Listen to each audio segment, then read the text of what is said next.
Welcome one and all. Now, not all games come from huge AAA developers. In fact, all developers, no matter how big or small, started from the grassroots with the first title. These may have been unreleased projects or small sections of bigger titles. Now, one of the reasons my channel exists at all is to show off the work effort that goes into games and development as a whole, and help you, the audience, choose games across platforms, along with showcasing great work and skill across the board where I can. Now, with Kickstarter and other crowdfunding sources now a real and growing opportunity for developers to show off their own projects and get funding to help deliver on the dreams they have. Now, one such team is One Vision, a small two-man team from Germany that very kindly agreed to give me their prototype Essence that was successfully funded through Kickstarter and is in development for release soon. What you see before you is the prototype, and it is currently a PC title that may be given a console release at a later date.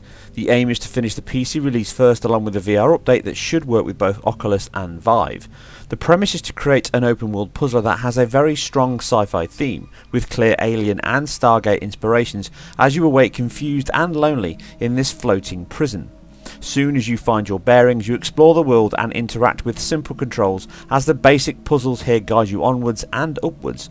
Unaware of your surroundings or indeed reason gives the game a mystique of its own. Soon you move out of this floating chamber into the larger world or planet and meet your first NPC, at this point like yourself, of unknown origin. Trusting him and his guides, you explore the world, find lifts and develop your skills into aerial acrobatics, more puzzles, and a much larger and even more imposing world unfolds before you. The game is created with Unity, and it is a first-person adventure and the team's first game, and all the footage you see here is my time with that on my AMD 8350 machine and 7870 graphics card. With a startup menu allowing default resolutions and visual settings to enable it to run already at this early stage on a good selection of hardware. At full 1080 and top visual settings, we get 60 FPS in these quieter sections, with some dips at points as the world looms larger ahead, and this is more towards the 30, but the game is only a prototype and very early days, so for all things, especially performance, but it is of no great issue already on this machine, even at this early stage.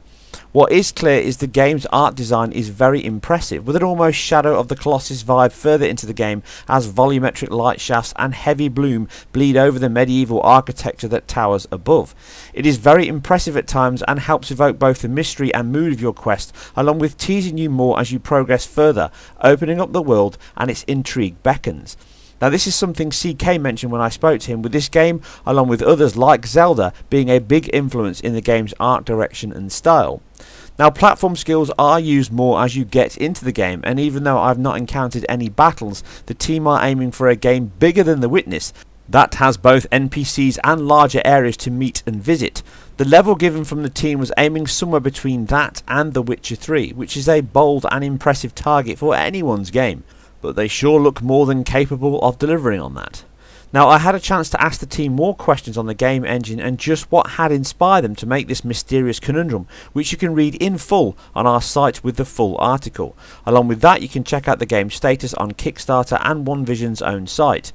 This early taste of what they want to deliver has won many over, including myself, as the successful backing has already shown. Now, with funding behind them, they are hard at work to complete the full game, and have already signed up to the Microsoft Indie Development Plan to help them ease into the console development cycle when the final game is complete. You can still back the game via the Kickstarter page or the team's own site, with the link below and on the article, and if any of what I have shown here or talked about interests you, then please take a look at them both. As it stands, the prototype shows great promise in both its vast, expansive world and compelling setting that mixes exploration, platforming and puzzles very well. The engine is used well with global illumination, dynamic light and a great particle system. Everything looks very impressive and imposing.